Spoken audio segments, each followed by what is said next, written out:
राजन साळवींना भविष्यात खंबीर पाठिंब्याचा कोकणामध्ये पदाधिकाऱ्यांनी शब्द दिलाय। रत्नागिरीतल्या लांजा तालुक्यात शिवसेना पदाधिकाऱ्यांची बैठक पार पडली। राजन साळवींच्या पुढच्या भूमिकेबद्दल या बैठकीमध्ये खलबत झाल्याची माहिती मिळते। अमोल मोरे आपले प्रतिनिधी सध्या आपल्यासोबत आहेत। अमोल, राजन साळवींची राजकीय भूमिका बदलू शकते अशी चर्चा आहे। स्थानिक पदाधिकाऱ्यांचं, कार्यकर्त्यांचं नेमकं काय म्हणणं आहे या संदर्भात? प्रज्ञा, मला वाटतं आपणच याबाबत पहिल्यांदा ही बातमी दिली होती की राजन साळवी भविष्यात राजकीय भूमिका, राजकीय दिशा किंवा पक्ष बदलतील।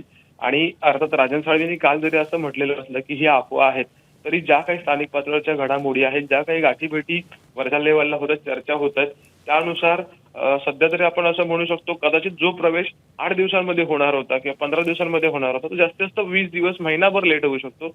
पण आपण एक गोष्ट कन्फर्म सांगतोय की यामध्ये खूप मोठा बदल होईल असं काही आपण म्हणू शकत नाही। शिवाय जे पदाधिकारी आहेत त्यांचा देखील राजन साळवी यांचे दबाव वाढतोय। त्यांचं म्हणणं असं आहे की जर का आपण इतर राहून विकास काम होणार नसतील किंवा पक्षाला जर का आपलेच पदाधिकारी इतर पक्षांमध्ये जाणार असतील तर आपण देखील त्याबाबतचा गांभीर्याने विचार करावा। वरिष्ठांकडून देखील आपल्याला पाठिंबा मिळत नाहीये।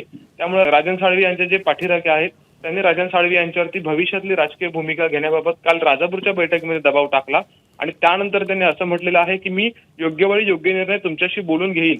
आणि आज लांजा इथं बैठक होते दुपारी 12 वाजता आणि त्या बैठकीमध्ये देखील राजन साळवी आपल्या कार्यकर्त्यांशी बोलणार आहेत।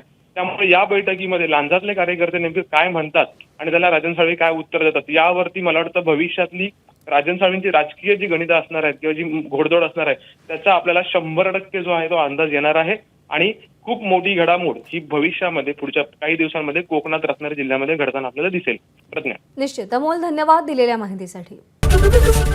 एबीपी माझा, उघडा डोळे बघा नीट।